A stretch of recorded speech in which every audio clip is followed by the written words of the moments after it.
এমপ্লয়িরা যেভাবে অফিসের বসকে পাম দেয়, কর্মীরা যেভাবে নেতাকে পাম দেয়, ঠিক সেভাবেই পাম দেওয়া হচ্ছে বল। চৈত্র মাসের কড়া রোদে কঠিন প্র্যাকটিস করছে একদিকে লাল জার্সিতে ওয়ারি ক্লাব, অন্যদিকে আর্জেন্টিনার মতো কালারের জার্সি পরে ঘাম জড়াচ্ছে ফরাশগঞ্জ। বাংলাদেশ চ্যাম্পিয়নশিপ লিগের খেলা দেখতে এসে রোজায় ধরেছে, চোখে সবকিছু ঘুলা দেখতেছি। এত রোদ উঠছে বাবা গো বাবা। ছোট পিচ্ছিরা বল নিয়ে ঘুরে বেড়াচ্ছে রোদের মধ্যে, দেখে খুবই মায়া হলো। প্লেয়াররা প্র্যাকটিস করে ড্রেসিং রুমে এসে সুন্দর জামা কাপড় পরে মাঠে প্রবেশ করলো। কিছুক্ষণের মধ্যেই সকল আনুষ্ঠানিকতা শেষ করে খেলা কিন্তু শুরু হয়ে যাবে। খেলোয়াড়রা মাঠের ভিতরে একটু লম্ফজম্প করে শরীরটা গরম করে নিচ্ছে, শরীরটাকে একটু ফিট করে নিচ্ছে।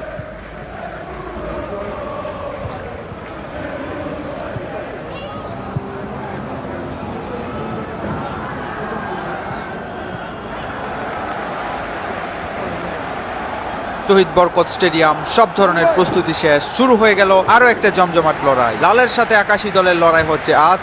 তবে ভাই, লোকাল ফুটবলে যে একটা উত্তেজনা থাকে, সেরকম উত্তেজনা কিন্তু এসব খেলায় নাই। বেশিরভাগই দেখা যায় দর্শক শূন্য মাঠ। যারা টুকটাক আসেন খেলা দেখতে, তারাও খুব একটা বদার না কে জিতলো কে হারলো। অথচ লোকাল ফুটবল হইলে ভাই, একটা এলাকার সাথে অন্য এলাকার খেলা দেখলে মনে হয় জায়গা জমি নিয়ে বিরোধ। একটা ভুল হইলেই লাগে গ্যাঞ্জাম, মনে হয় জমি নিয়ে টান দিছে। সে এক অন্যরকম রোমান্স থাকে। অনেক দিন ধরে সেই লোকাল ফুটবল কিন্তু মিস করছি আমরা। এখানে খেলা সুন্দর, আয়োজনটাও হয় টপ নচ, কিন্তু ফিলিংস নাই। চারদিকে দর্শক পরিপূর্ণ থাকবে, একটা হই হই রই রই ব্যাপার থাকবে, উৎসবের মতো লাগবে, তাহলে না একটা ফুটবলের ক্রেজ থাকবে, ঠিক না? একজন খেলোয়াড়কে লাত্তি মেরে আকাশে উড়িয়ে দিল আকাশি দলের একজন প্লেয়ার। ডিরেক্ট থ্রু থেকে গোল করার চেষ্টা ওয়ারি ক্লাবের, তবে তাল গোল পাকিয়ে বল লাত্তি মেরে বল মারলেন শূন্যে ভাসিয়ে। বল চলে গেল সীমানার বাইরে, বল গিয়ে পড়লো সদর হাসপাতালে। ওয়ারি ক্লাব কিন্তু গত ম্যাচ ভালো খেলেছে এই মাঠে। তাছাড়া তাদের ক্লাবে গাজীপুরের প্লেয়ারও রয়েছে কিছু, সো তাদের জন্য এটা কিন্তু একটা বাড়তি অ্যাডভান্টেজ রয়েছে। আজকে ফরাশগঞ্জ কিন্তু সমান তালে লড়ে যাচ্ছে, দেখা যাক শেষ পর্যন্ত কি হয়।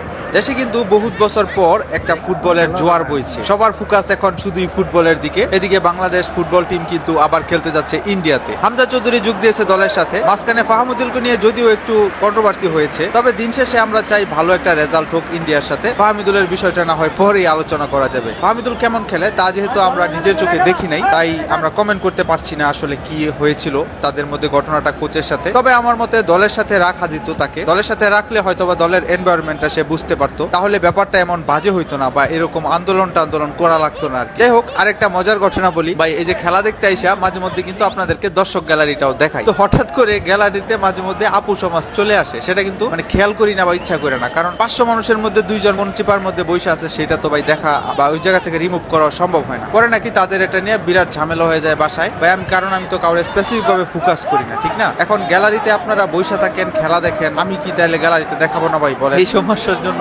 2টা ভিডিও আমার ডিলিটও করা লাগছে। যাই হোক, আমি ভিডিও ডিলিট করে দিছি, কারণ হচ্ছে কারোর মধ্যে ঝামেলা হোক এগুলার জন্য, সেটা আমি চাই না আর কি।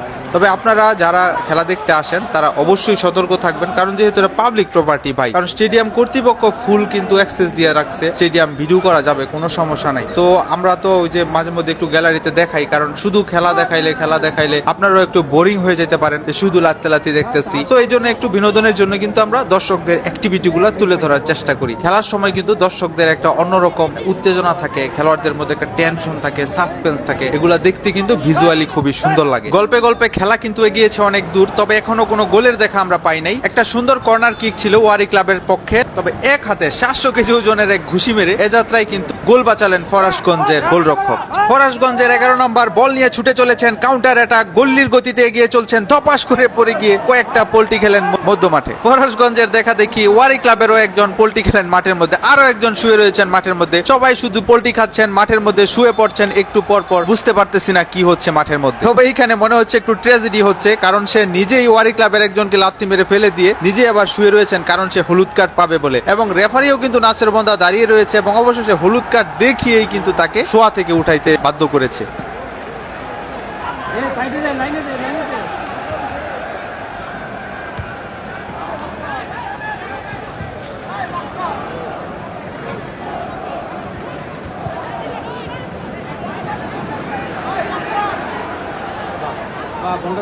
ঠিক আছে।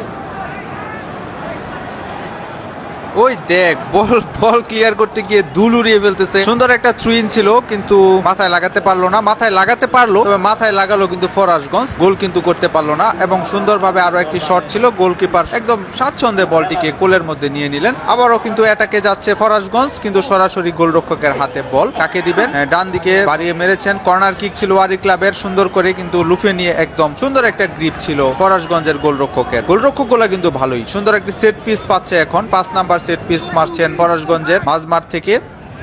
আবারও একটি সেট পিস, 7 নাম্বার ক্রিস্টিয়ানো রোনালদোর মতো সুন্দর একটি সেট পিস বাড়িয়েছেন, মাথায় হেড দিয়েছেন। ও অসাধারণ হেড ছিল, কিন্তু সেফটিও কিন্তু অসাধারণ ছিল। গোলরক্ষকের কথা কিন্তু বলতেই হবে, সে কিন্তু চমৎকার একটি সেভ দিয়েছে। এ যাত্রায় কিন্তু ওয়ারি ক্লাবকে বাঁচিয়ে দিয়েছে। একদম নিশ্চিত একটা গোলের সম্ভাবনা কিন্তু তৈরি হয়েছিল এই মুহূর্তে। বারবার কয়েকটা সেট পিসের কথা যখন বলছিলাম, তখন কিন্তু ইন্ডিয়ার কথা মনে পড়ে গেল। তারা কিন্তু সেট পিসে গোল করতে বেশ পটু, এবং তারা কিন্তু এই সেট পিস ব্যাপারে আলাদাভাবে ট্রেনিং করে থাকে, যতটুকু তাদের গবেষণা থেকে জানতে পেরেছি। গত ম্যাচে কিন্তু মালদ্বীপের সাথে সেট পিস থেকেই গোল পেয়েছিল তারা। সুনীল ছেত্রী কিন্তু সেট পিসে ভালো গোল পেয়ে থাকে। তো বাংলাদেশকে কিন্তু এই ব্যাপারে খুবই সতর্ক থাকতে হবে, কারণ তারা বুড়া সুনীল ছেত্রীকে কিন্তু আবারও দলে নিয়ে এসেছে। কারণ সুনীল ছেত্রী কিন্তু এই সুযোগটি হাতছাড়া করতে চায়নি, যে একজন ইংলিশ প্রিমিয়ার লিগের খেলোয়াড়ের বিপক্ষে সে একটি ম্যাচ খেলতে পারবে। মেইন কারণ কিন্তু ভাই এইটাই, আসলে কোনোভাবেই গোল হচ্ছে না দেখে কিন্তু কোচের মাথা হট হয়ে যাচ্ছে, চিল্লায় মার্কেট পাওয়ার চেষ্টা করে যাচ্ছে কোচ। মাথা রোদে চকচক করতে দেখছি আমরা ওনার। আবারও একটি সুন্দর থ্রুইন ছিল, কিন্তু হেড করে এবার এ পর্যায়ে কিন্তু গোলের হাত থেকে রক্ষা করলো। এখনো কিন্তু ফরাসগঞ্জের পায়ে বল, বিপদ কিন্তু হতে পারে। সামনের দিকে বাড়ানোর চেষ্টা, বাম লেফট উইং দিয়ে, কিন্তু সে কেন পিছনের দিকে আবার গেল বুঝতে পারলাম না। একটি দুর্বল শট ছিল, এবং এই শট দেখে কোচ কিন্তু আরো বেশি গরম হয়ে গিয়েছিল ফরাসগঞ্জের। আবারও থ্রুইন ছিল, লম্বা করে থ্রুইন ছিল, গোল না, কর্নারের বিনিময়ে বাঁচালো গোলটি। আবারও কর্নার, হ্যাঁ সুন্দর মার, শট মার বা পায়ে মার। এত আস্তে মারলে তো এতক্ষণে প্লেয়ার চলে আসবে রে ভাই। পেস লাগায় অবশেষে গোল কিন্তু আর হলো না। অবশেষে আবারও একটি কর্নারের পর কর্নার, আবারও কর্নার, থ্রুইন, কর্নার, এভাবেই কিন্তু চলছে খেলা। গোল কিন্তু আর হচ্ছে না।